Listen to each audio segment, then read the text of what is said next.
What's going on, everybody? This is Jordan with Conquer and Trading and Investing, and this is our upcoming Forex forecast and analysis for the week ahead. The most important time we could spend together going ahead, resetting ourselves, getting prepared, getting ready for a great trading week ahead. In this video, I'm going to talk to you about the most important trade and investment of the next 18 months. I'm also going to talk to you about the infamous US dollar Japanese yen, which is breaking out of a 5-year trend line, and it looks as though this time it has potential to hold. But before I get into the charts and close with an important discussion on the US dollar, first check out this comment from Back to Heat, which was absolutely really solid. He says, "Don't fight the Fed" is the mantra in the last month. Now these questions, right? This is amazing. You have to question always your investment thesis. You have to have both sides, the risk and the reward, played out as much as you can to find out how you're going to actually be invested. And he says, can the Fed fight the second corona wave? The Break exit on the 31st of December, where the chances are 99% they will separate without a deal, and that could be a sign of other European countries to step out. We've talked about the greatest risk to the euro is the fragmentation, and we can see those pieces in motion. The problems with oil, the problem of the oil price, because the drop in oil demand all over the world, people are short dollars. The tension on trade, it's also deflationary. The tension on trade between China and the USA, I talk about this also, just like back to, I'm really considering, back to Heat, but I hope I have the pronunciation correct, and I do apologize if I'm wrong on anyone's name that I ever talk about. I do have difficulties. What about the economic situation? We're in contraction. We're not having any type of V recovery in the economy. We are still putting up poor PMIs. What about the solvency issue? Are the two related? Does the economic situation lead to solvency issues? Is that the biggest risk to the markets? The election, when the chance is big, the Democrats are winning. I don't know anything about that, but yeah, if the Democrats win, that's going to put a huge strain on the economy and the stock market. Don't tell me it's already priced in the stocks. I ask you again, can the Fed fight the above-mentioned cocktails that is so sweet as honey for the big bear of 1,000 pounds? I know what I'll do. And he goes on to say, I know what I'll do. I'll wait for that moment, and then I'll go all in for the bear. He's going to strangle the bear. But notice what he's talking about is the need to wait. It is not happening anytime soon, not by any means. Are we going to go ahead and roll over and go into this all-out bear? Is it still coming? Well, I really believe that is coming one day. There is no way that the Fed can fight these over a long term. No way. And if they can, it will end the USA like the Roman Empire. Trust me, I believe it as well. You have to prepare. By the way, Parvez, was really loved reading that this morning, that you're helpful for your trading and understanding of market behavior. Great to meet you. Greetings. Now, before I get into the charts, and we got some special charts today, we got some really special charts, which I'll introduce in just a moment. But before that, here's a comment from Cameron, and he's talking about he has noticed the steadier, smoother moves of the currencies compared to equity markets. In full confession, I have to be honest with you, I've been also made some trades on the S&P. Now, the S&P is one of the most advanced. And then he noted, very hard not to get stopped out, even if your view is correct. So glad to be on this course and with the live streams daily. Seriously, the best part of my day. Cameron, thank you for always being such a positive influence in the community, but just always having a really good attitude. It's contagious. Now, when I said special charts, I was referring to the charts of Heath. Heath is the admin in the Conquering the Markets community chat, and he, along with Jesse, Heath posts some really nice charts. Now, I am away over the weekend, returning home early tomorrow morning, and it was just actually when I saw these charts, I said, you know what? Let me go ahead. I haven't asked Heath yet, but I wanted to go ahead and use these charts for this week's analysis because he put together 4 charts here showing some really beautiful charts. I absolutely love them. And they're showing some potential setups that we have going on for this week, starting over here with the US dollar, Japanese yen.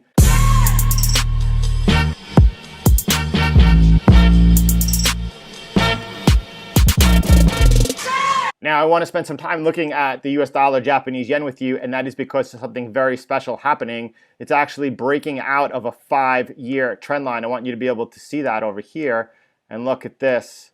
It's now breaking out again. Now, twice. I'm going to zoom in so you get a really clear look, but first I want you to get this bigger step back perspective. Let me go ahead and actually pull up another chart for you, just to make it a little clearer for you. I'm going to pull up a chart that will be clean. And then you can see this over here with me. All right, I just want you to focus on one thing. I just want you to focus here on this trend line that has now broken. This is a 5-year trend line. Now the thing about it is that it has twice already tried to break out to the upside.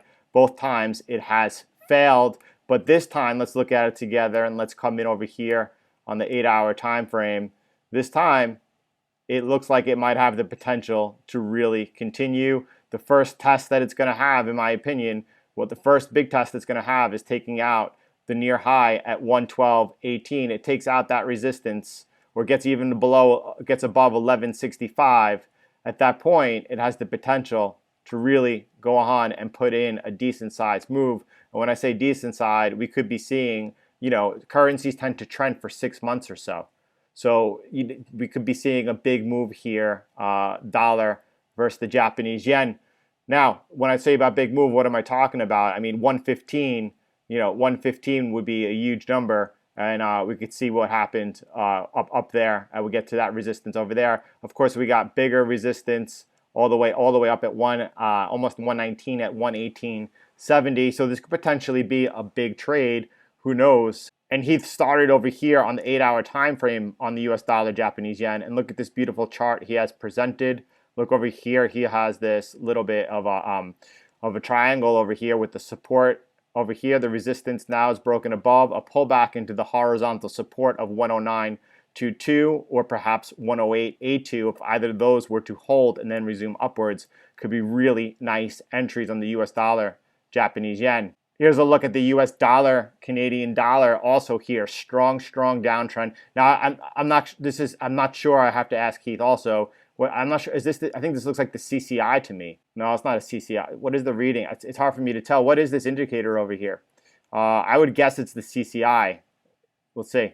Now, and if he is, that's what the true trend is based off, right? The true trend is the 70 period CCI, but then with the 3 period as the entry CCI, helping us know when things are overbought or oversold, when's a good time to enter. And also we have the 333 period true trend, which is a 333 period CCI that I use. I wonder what Heath is actually using. Now, we have this resistance over here, strong downtrend. We sell resistance in downtrends. The first resistance comes over at 1.3538 and then followed by another level. I'm not sure what this level is over here. I'm assuming that comes back to some other resistance going back on this line of 1.3638. New Zealand dollar, Japanese yen, also beautiful setup. You could just see by the trend line over here that this has been a really strong downtrend. Price way lower right compared to what started on the left, and now you're coming into resistance over here on this trend line. Now Heath's looking for a breakout here above this trend line, and we could go one of two ways. We could break out before we get an entry. This $73 level should provide resistance, and if that does, then there will be opportunity perhaps to get into a bounce off of this support over here. It's coming in right now around 71.30. That broken trend line should be support at that point, or a pullback over into the 69.98 level, or even further, we got another local support level over there at 68.94. Both of those would be very nice levels to lean into for the break upwards. Another nice setup by Heath. This is the pound Japanese yen. Also, look at this beautiful trend line over here. It's kind of showing us the uptrend that is taking place over here. And now we're looking to buy into supports. The supports below us. The supports below us is at 137.49 and 136.96. Both of those, if either hold and resume upwards, could provide very, very good entries as well. So Heath, thank you for these beautiful setups over here. Thanks for posting them to the broadcast channel. Anyone who's not signed up, go ahead in the description below. Get on the Telegram channel and get these updates Listen, all right, now we're going to talk about the most important trade going on right now, and that is Bitcoin.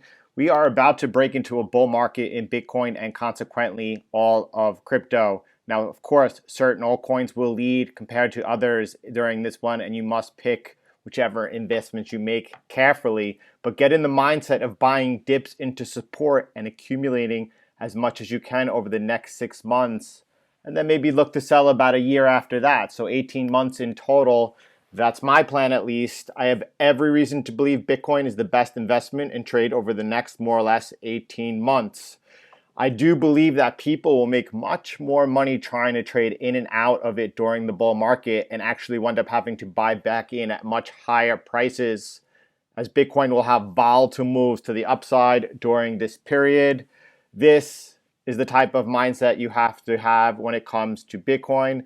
Allow me a second to go ahead and put to bed that myth that Bitcoin follows the equity markets. Let me show you. I've said long ago, I've said for a while, that Bitcoin has its own 4-year cycle, which is around the halving of the miner's reward and goes into a bull and bear market during that, regardless of what the equity markets are doing. Look at Bitcoin when it's trading at or around its highs. We have Bitcoin price over here in December 18th, 2017 at the top of the bull market, and this is showing 18,940. Now, that was not the top. The top of the market was actually 19,400. And then, but either way, look at it. The S&P is 2685. The S&P is 2,685. All right, Bitcoin is $19,000. So let's go look when Bitcoin actually wound up crashing all the way down. Bitcoin crashed down to $3,800 over here, and the S&P 500 is trading at 2790. So the S&P hasn't moved, and Bitcoin has lost 85% of its value. How are they correlated? It doesn't make any sense. And the same thing happens as Bitcoin goes parabolic, right? Bitcoin goes up to a high of 19,000. Where was the S&P when Bitcoin started that parabolic move? When was it, right? When 2,353 at 2353, Bitcoin's trading at 1218, $1,218, right? What happens when Bitcoin was trading lower than that? What happens when it was trading $929? Same thing, S&P at 2350. Bitcoin peaks, S&P's up. S&P 500 is up 250 points, and Bitcoin goes 12x from where it was. 12x, 200 points in the S&P. Obviously, they're not related. So we do need to talk about the US dollar and what the next move and direction of the US dollar is. There are many people who believe that's it. We have seen the high of the dollar. While we all agree and believe that eventually that is the fate of the US dollar, the question is, has that really begun? And how we've seen the all-time highs, and will the US dollar be replaced as the world reserve currency, changing the whole US dollar debt-based monetary system that we have? Or is it going to be able, are we going to see some further problems over here in the plumage? Are we going to see dollar shortages take place? Are people in this deflationary environment going to need and have trouble servicing their debt? Will that lead to insolvencies of countries? And if that happens, does that lead to a stronger dollar? All these questions obviously need to be answered. And to be honest, I don't really have the answer right now on the near term what to expect out of the US dollar. I continue to weigh both cases, whether or not we could go higher from here. And now I do believe that that is the ultimate fate for the dollar, before, again, the end game being the complete devaluation or a heavy devaluation of the US dollar. But right now, in the meantime, I do believe we could see further dollar strength. So I am again, I've mentioned before earlier in this video that currency trends could last 6 months, pretty often. More often than not, they could go on for that long. And if this is really towards still the early stages of a U.S. dollar correction, that's something that even if it's only not going to be, if it's not going to be a 7-8 year correction or trend change, but it's only going to be something that lasts 6 months, it could have a significant effect, right? That's a big move. 6 months, you could see on the DXY. So I have to be cautious right now. I don't really know which note. I really don't have an edge about what the dollar is going to do. I see right now it's pulled back into some really decent support over here in supply. It's going to have a tough time breaking down over here. And if it does, right, if it loses this area over here, I mean, do you really see it getting down under what? $92, $90, right? It's potentially becoming an issue if it lost the 92.34 level or the 92.80 level rather, up in here, 93.68, all in the same area. If it lost that area, right, and then it would challenge the 89, that's a big move on the dollar. That's a big, and forget about if it lost there temporarily. We could see some big moves on the dollar as well. I expect some further volatility, and I don't know which way we're going to see that at this moment. That's my honest look at the dollar. If you have any particular views or insight that you can share in the comments regarding that, please go ahead and share them. This is one of the most important things that I'm currently taking a look at and trying to discern what is going to happen. Until then, yes, we will be focused down on the 8-hour time frame where we could find out what the current trend is and how to trade it. So we'll see you all tomorrow. I'll see you all at 9 o'clock a.m. for the live stream, and have a great day, everyone.